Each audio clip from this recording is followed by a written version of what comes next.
Welcome back to the Heal with God podcast. I'm your host, Heather O'Brien, and I'm wondering if you've ever found yourself overwhelmed by anxiety and maybe even praying desperately for relief, but feeling like your prayers are just hitting the ceiling.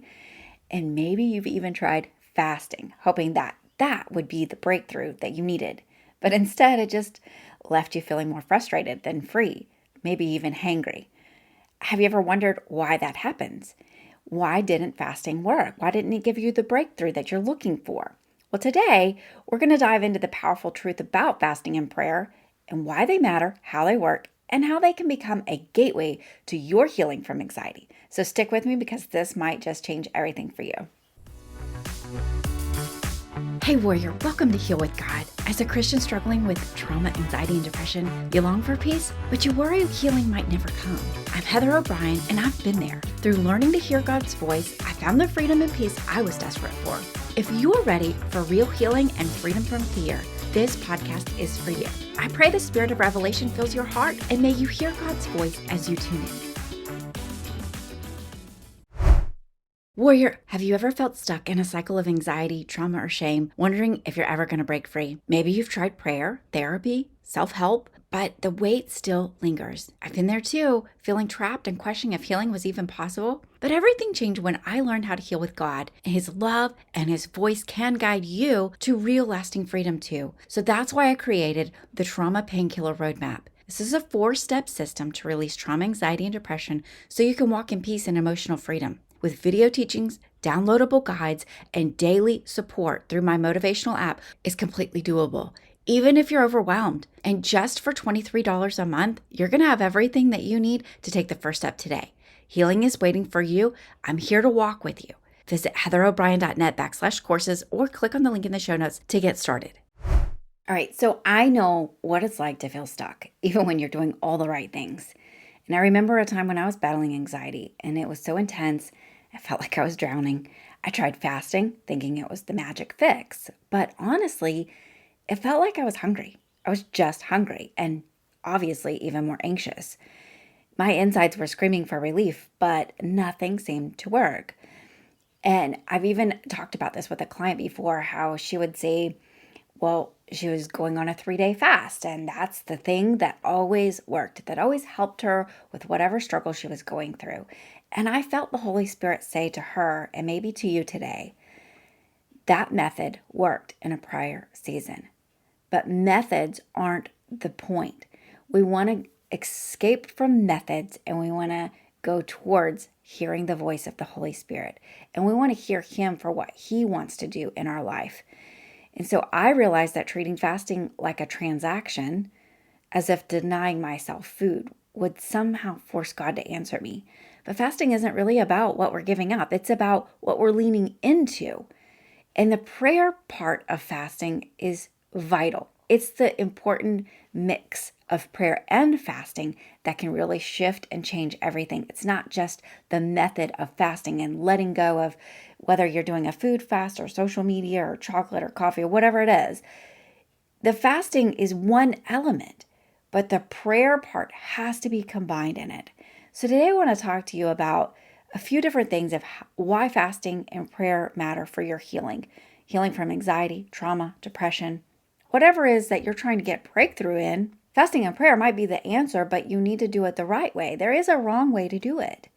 And so this is the beginning of a series. I'm going to have a couple of guests I'm so excited for you to hear. I've already recorded them and they are on fire. First, I'm going to release, after this teaching just about how to do fasting and prayer, I'm going to give you an episode where me and Kathy DeGraw talk about fasting and what her fasting looked like and how she got healed, physically healed because of fasting. And then I'm going to give you a powerful episode with my friend Laura Frenchton, and she is a nutritionist. She's going to give you some really powerful tips on how to fast if you want to fast like a water fast, how to do it right physically. I learned some tips that I'm practically putting into practice right now, and it is a game changer. It is changing everything. I can't wait for you to hear that episode. So we're doing a fasting series, and today we're talking about why fasting and prayer really matter, how to do it, and 6 reasons of why you do it. See, if you don't know why you're doing what you're doing, there's really no reason to do it at all. because you might just be doing it because someone said to do it. That's not going to be a powerful thing that's going to give you the transaction that you want. And yeah, it can be a transaction. So if you look in Matthew chapter 6, starting in chapter 6, verse 6, it's all red letters. And he talks about when you fast and pray. And he uses the word when 4 different times. So when you do it. And he says what you can expect is a reward from your Father in heaven. And he uses the reward 4 times. And so I want to talk to you about, well, what is the reward? What reward does God want you to have with your fasting and prayer time? And now this is Jesus talking. This isn't Heather making up this, you get a reward for fasting. And so you got to know, well, what is this reward? And I go into detail in this in my book, No Fear Allowed. I give you 6 good reasons to fast. Prayer isn't just about talking to God.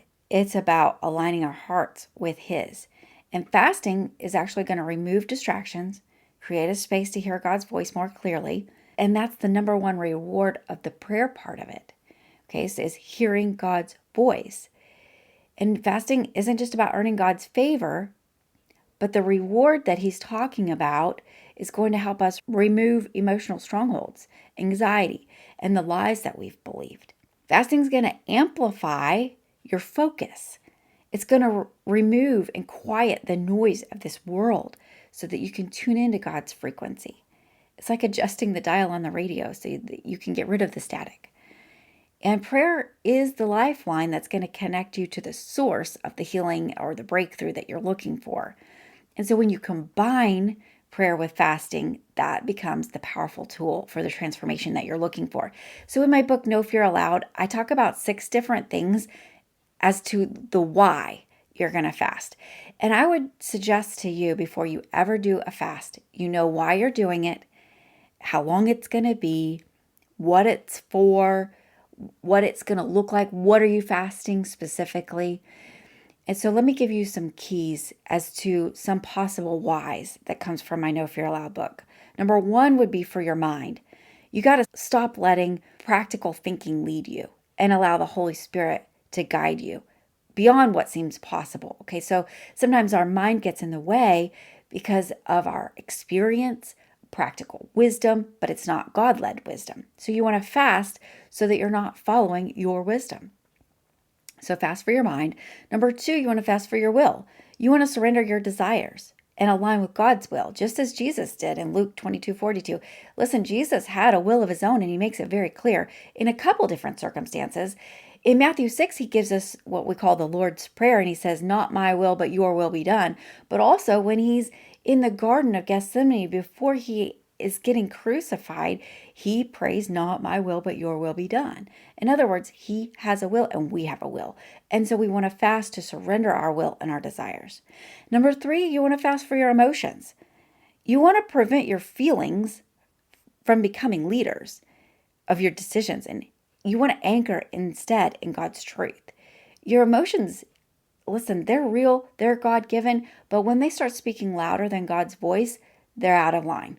And we got to get them back in line with fasting.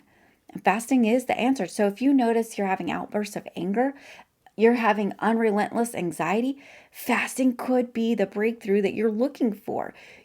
Anxiety is, a fear, but it could be a spirit of fear that God did not give you. It's not necessarily an emotion anymore that God gave you. It is a spirit of fear. And the way to get free is to hear God's voice in prayer and fasting. The 4th reason that you might want to fast is for your body.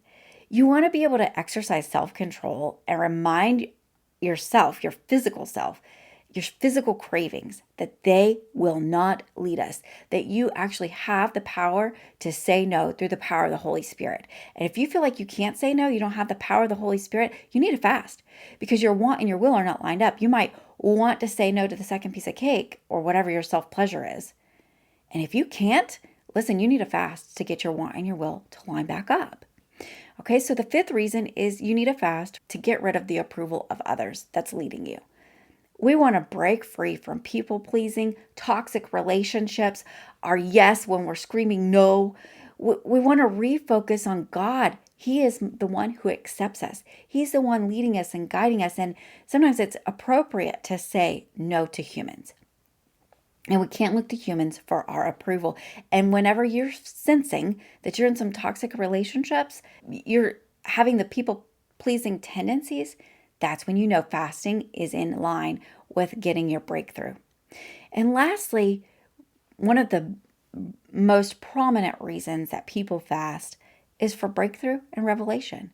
You want a deeper understanding of why you're doing what you're doing or why you're not seeing the breakthrough that you're looking for and praying through. You might want to add fasting and prayer to be that perfect combination to really seek God, to get away from the noise and distractions. Listen, when you're hungry, you're doing a physical food fast, you will pray. You will pray more, you will lean on God more, and you will seek God. And if you have a specific reason of why you're doing it, then you're going to be praying specifically on purpose, and you're going to want to seek your breakthrough so that you can quit being hungry, right? You're going to seek God for your breakthrough. You're going to get clarity and insight that might only come from God's revelation and hearing God's voice in that prayer time, not human striving. Okay, this is not human striving. This is all about partnering with God. So I do want to make sure that we understand that there's some misconceptions in this fasting that you have to fast perfectly or God won't respond. No, the truth is God's going to see your heart, not your performance. So you got to get yourself out of the way. This is about you and God connecting. Another misconception is fasting is just about food or fasting is the way that you can have your weight loss. No. Listen, the truth is fasting can be from anything that distracts you. It can be from food, and that's probably the most powerful way to really seek God and the breakthrough you're looking for. But you want to think about the things that are distracting you. Maybe it's news, maybe it's social media, entertainment, TV. It's not about deprivation, okay? This is about focusing on the prayer points that you want to bring up to God and you want to hear God's voice in. So this week, I want to challenge you to dedicate maybe one day to prayer and fasting. Listen, if this is not already a spiritual discipline of yours, don't say I'm going to fast for 3 days if you've not already done it for one. Start with one meal. Start with one distraction that you're not going to do this night or this day in particular. And then make it into a weekly habit because it is a spiritual discipline. And in fact, in Matthew 6, Jesus reminds us 4 times when he says, when you pray and fast. He's saying that it is a thing to do and it needs to be a regular thing to do. And if it's not a discipline, I would ask you, why isn't it? When can you add it in? I add mine in once a week. Every Monday, I'm fasting and it's a specific time frame. And then throughout the year, I do longer fast for several days at a time for specific reasons. Listen, I don't ever just do it just to do it. And God will remind me every time to go deeper and find out why I'm doing it before I ever start. There is a reflection time that needs to come and know why you're doing what you're doing. Is this not just about pious motions? In fact, in Matthew 6, it talks about if you're doing this just to show off, that'll be the only reward you get. But if you want the reward that he mentions 4 other times, the reward looks like you're going to have clarity. You're going to have breakthrough. You're going to have revelation. You're going to have knowledge and understanding for God's will, for your body, for your soul, for your spirit, for your mind, your will, your emotions. You are going to be in full alignment with God's will on this earth when you fast and pray. All right, so I'm going to invite you to join me on the Trauma Painkiller Roadmap, where you're going to learn to hear God's voice for your healing journey. It's an 8-week program designed to guide you through complete healing from trauma, anxiety, and depression. And maybe you need to fast and see if this is God's will for your life. I challenge you to pray and seek God's face. If you're not seeing the breakthrough that you want, you might need to partner with someone who knows how to get you there, who's already done it, already paved the way. That's why I call this a roadmap. Even if you feel stuck right now, you don't have to walk on this journey alone. Let's do this together. And remember, this is just part 1 in this series. I'm going to bring to you Kathy DeGraw and Laura Frenchen, the nutritionist, and we're going to talk more about the power of praying and fasting. Earlier, I shared how I struggled with anxiety, depression, and trauma, unsure if I'd ever truly heal. If you're tired of feeling stuck and wondering if peace is possible, I want you to know healing is within reach. Even if you've been stuck for years, through the Trauma Painkiller Roadmap, I've discovered a 4-step system to heal with God that works. It helps you release emotional baggage so you can walk in the freedom and joy that God has for you. You'll learn how to hear God's voice in your healing and find peace without feeling overwhelmed. The 8-week program includes video teachings, downloadable guides, and optional live coaching to keep you moving forward. Plus, with daily accountability through my motivational app, you'll stay empowered to break free from old patterns. And it's just $23 a month. Affordable for anyone ready to take the first step. Visit heatherobrien.net/courses or click on the link in the show notes to start your journey today. That's heatherobrien.net/courses. I'm Heather O'Brien, and it's been such an honor to be in your earbuds today on the Heal with God podcast. If you're looking to hear God's voice, heal from the inside out, and maybe even share a laugh or two, you're definitely in the right place. Every Monday, we bring you powerful interviews and practical tips to support your healing journey. And every Thursday, join me for a Pray and Declare episode, because it's like a spiritual spa treatment to realign your heart with God. Just a quick reminder, while the content here is meant to inspire and guide, it's not a substitute for professional care from your physician or therapist. Be sure to hit the subscribe button so you never miss an episode. Join us back every Monday and Thursday. And until then, I'm praying blessings and favor will chase you down.